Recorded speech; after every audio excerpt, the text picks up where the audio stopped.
trying to catch up on all the videos that I've missed posting the past month, so don't be alarmed if you see the same outfit, the same lips, and the same eyebrows in the next few videos, because I'm just trying to film as many videos as possible during the time that I have free. So let's get started with our Q&A. Jenny Wen, she's saw my Celine small trapeze review, and she was wondering what the red thing inside was. It's just a SAMORGA organizer. I know the ones of you who follow me will know that that's the only SAMORGA organizer that I own, and because of its flexibility, I was able to put it inside my trapeze.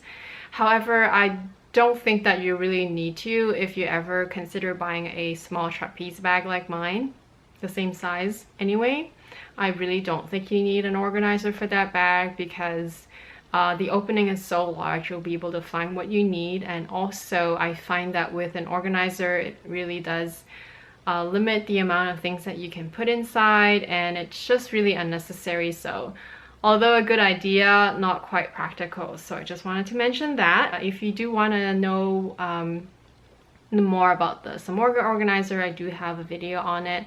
And also I will be reviewing, I know I said that before, but I will be reviewing a slew of organizers that I received from Clover Sack, and I think they're wonderful as well. Vivian Gao, hi Amy. Sorry, I'm just looking at my screen here, my laptop screen.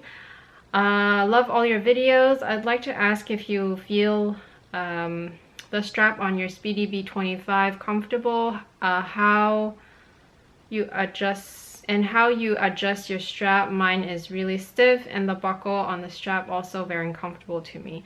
So I have mine, I use all of the straps on my Speedy B, and I have it on the middle setting on either side. So there's two buckle, right? So there's three parts of the strap and then two buckles. So I always have, most of my bags, they're all on the middle setting. In the case of my Twice, which is the only bag where I set it to the smallest setting, but all my other bags I always have it in the middle setting.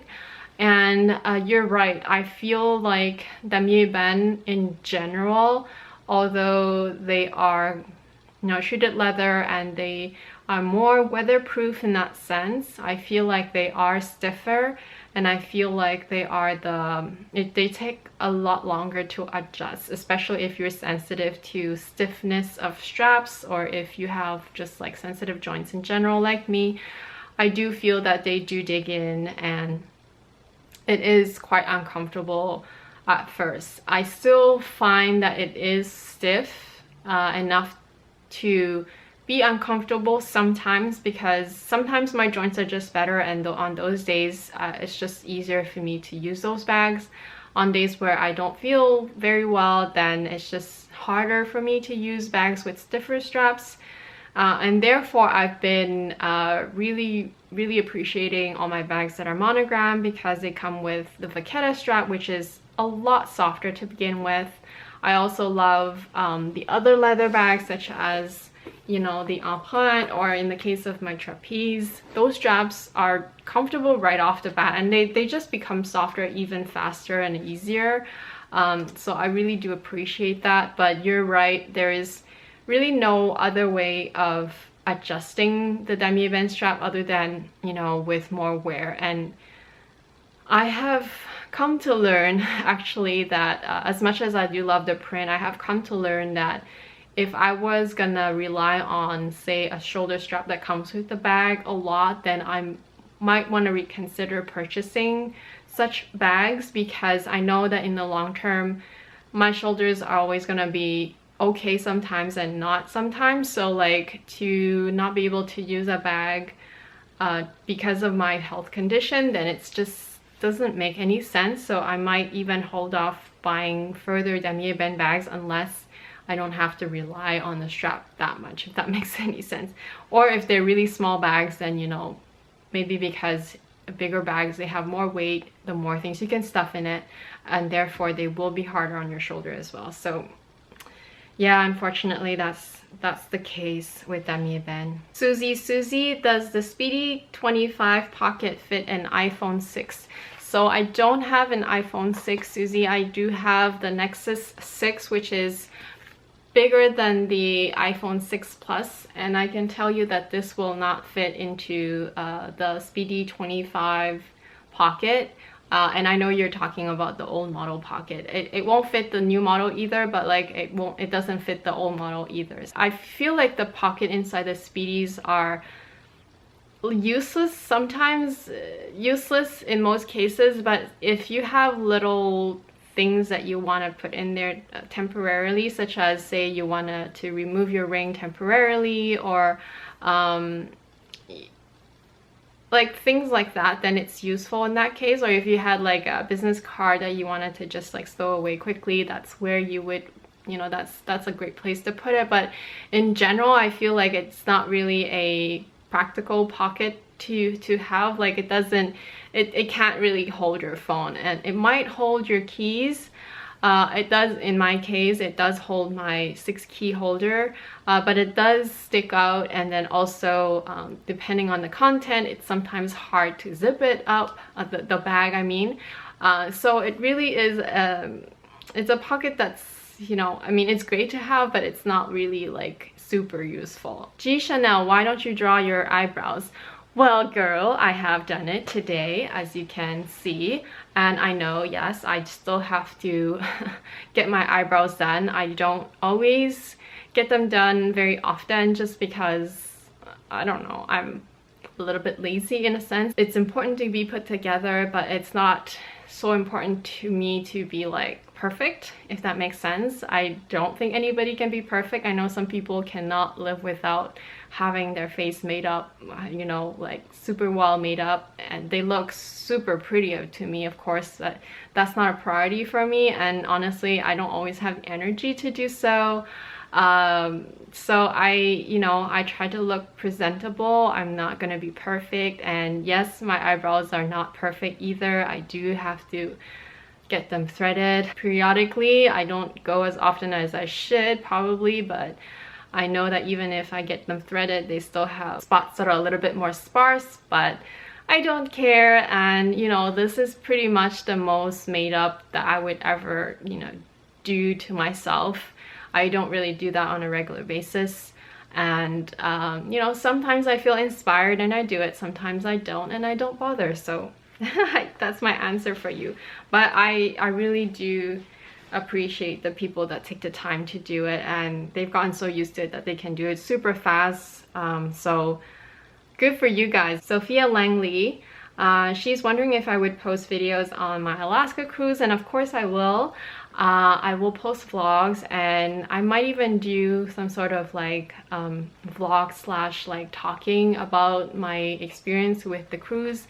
It was my first cruise ever. I went on the Norwegian Sun to Alaska for a 7-day cruise, from Vancouver to Alaska and back, and it was great. It was awesome. I have nothing bad to say about my Norwegian Sun. I've had such a great experience. I will consider going with them again in my next cruise. And I have, because it is my first cruise, I didn't know whether I would even enjoy cruise in the first place, but I will going forward, and I will give all the reasons why as to why I love cruises so much now. And I know that you're going on a cruise yourself very soon, so to Alaska as well. So the tips that I can quickly mention is bring a warm jacket, because especially even when you're at sea, sometimes you just want to walk around on the deck and it's quite windy, so you want to be able to, you know, make sure that you're warm. Bring a scarf, bring a hat. Those are really important to have. Even though it may be the summer already, there might be days where it's raining and it might be really cold, and you'd be happy to know that you'd stay warm. In fact, I brought my full-on winter jacket, and I did use it because on our excursion in Juneau, we went to whale watching, and the boat ride to the Bay Area was so windy and so cold. I was glad I had my winter jacket. In fact, I had also made use of my winter jacket on the ship on days where we were at sea and we just wanted to walk around. And also bring a lighter jacket where you can change into as well. And bring some water, because although water is free when you go to restaurants and at the buffet, in the evenings, I mean, when you go to bed, when you want to have a sip of water, it's just nice to have. And it's also good to have it, you know, when upon rising, you've been, you know, sleeping for so many hours. Upon rising, you should be drinking and getting rehydrated. So it's just good to have a bit of water. So each of us, we brought about 5 bottles of water in our suitcases. And last but not least, I will mention it here. I will mention it again, but I will say that I did not expect it to be such a sort of shopping driven trip, because I guess in Alaska there are so many jewelry shops, and they are trying to sell diamonds and all kinds of precious stones that I've never heard, like tanzanite and alexandrite and all of these other ones that are beautiful. But each port that you end up going to, that you end up stopping at, and even inside the cruise, they will try to sell you those, and the prices are ridiculous. And I'm not saying you should not buy them if you really love them, but I'm just gonna say they will try to convince you to buy it, especially if you have your eyes on something, or even if you just are curious to try on something. The moment you try on and the moment they start talking to you, they're gonna try to make you stay, make you feel comfortable, give you a seat, give you drinks and all that. They're gonna try to sell it to you. And you know, like, I don't blame them, you know, it's business, but like sometimes you just want to, you know, you just want to see it just to see it, because you're not sure whether you like it or not, but you end up spending like half an hour in front of the salesperson and you feel bad for leaving right away, that type of thing. So just want to warn you about that. Rose water, hair care routine please, your hair is so long. Like I said, girl, I really don't do anything to my hair. They are long because I don't cut them, and that's the key to getting long hair, honestly. I know it sounds very basic, but it is very true. I know that most people, including myself, once it gets to a certain point, you get so annoyed because when you wash your hair, you need so much more conditioner and shampoo. You end up getting like so annoyed and you just chop off your hair. And so you just have to resist that feeling where you want to chop it off. Of course, you still need a trim to make them look healthy. I guess I kind of resist going even for a trim, because I know even for trims, they sometimes end up chopping off a lot of your hair. So that's one tip that I can give you if you want to grow your hair. And really, other than that, I don't do anything that's different from anybody. If anything, I do less, if that makes sense. I just condition and I just wash my hair 2, 3, 4 times in a week, depending on how dirty it is. If it's hotter out and I've been, you know, sweating more, then I would wash it more often. But if it's not, I can go on like 3 or maybe even sometimes 4 days without washing. So yeah, that's basically my tip for you. And as always, I use clean products. Like I mentioned before, I use just the most inexpensive but cleanest shampoo and conditioner possible. Liling Tan, she's wondering if an A4 paper or folder will fit in the small trapeze.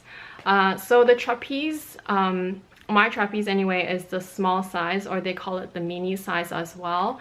It is spacious, but it's not that big. I would compare it to the Speedy 25 actually in terms of capacity. But what I do like about the trapeze is that the opening is really large. So in terms of being able to reach things or put things inside, it's a lot easier with the trapeze. But in terms of capacity, it really is the same. And I don't think that you would want to use that bag to put folders in. It's just, even if it does fit, it just doesn't make sense. It's not very practical that way, and the shape is just a little bit awkward for documents. I do recommend totes like Neverfulls and such for, you know, using files with. I think it's just a much more practical bag to use with folders. It's just from experience, I've always wanted my bags to be so versatile to the point where I can fit my laptop and my folder, and I end up learning that it's, you know, even though they fit, it just doesn't make sense. It's just not practical, and I just end up never using it for that matter. So I've learned from experience that even though a bag may fit certain things that you like, you know, especially for like folders and such and laptops, it just doesn't make sense to use it that way. ACell0007, does the iPhone 6 fit in the Emily wallet? So like I said, I don't have the iPhone 6, but I do have the Emily wallet, and I do have this is an Nexus 6, which is pretty much the same size as the iPhone 6 Plus, but even larger. So I will just show you that it will fit my iPhone 6 Plus easily. It will fit your iPhone 6 for sure, and it will fit also the iPhone 6 Plus for that matter, because this phone is bigger than the iPhone 6 Plus. 1988 with Ania. Does the Alma PM fit the 13-inch laptop? And the answer is no, it won't fit. I mean, like my previous answer with the trapeze, even if a bag fits, in this case it doesn't anyway, but even if it fits, it just doesn't make sense to use an Alma for that purpose. And a lot of the bag shapes just don't really make sense to use things like laptops and folders. If you're looking for a bag for that purpose, I suggest you go with a briefcase, or at the very least with a tote, because the Neverfull is probably one of the most versatile bags. It's still not ideal because I feel like with documents and with like laptops and textbooks, it's just easier to have an actual backpack or like an actual briefcase. But at least I feel like the Neverfull, like a tote style bag, is still a lot more practical, and it makes a lot more sense. I forgot to mention the shade of color that I was wearing, in case you guys were wondering. So it is the NARS Cruella, and it is a velvet matte lip pencil. I got this as a birthday present from the Sephora yearly present from last year. Yeah, so I just wanted to show you guys that. And on my brows, I have the Leo Ellie Auto Brow Pencil. And it's a Korean brand. I bought this when I was in Korea a couple years ago, but I don't really draw my brows like you guys know, but just wanted to show you how they look like. So there's a spoolie on one end, and then on the other end it has this retractable, and it just comes out like so. So that's it for my Q&A this week. I know it's a little bit shorter, but I did want to push out whatever questions that there were left over that I might have missed. And if I did actually miss some of your questions, please do not hesitate to leave a comment down below and let me know your question again. And I'm so sorry if I did miss them. I know it's been a whole month of, you know, me not posting enough videos on time even, so sorry about that. So I hope that you guys are well. I'm Amy. Thank you so much for watching, and I'll talk to you again very soon. Bye! Definitely check it out. I say you can't go wrong. And it's just always good to have, you know, a second bag or several other bags to sort of rotate with.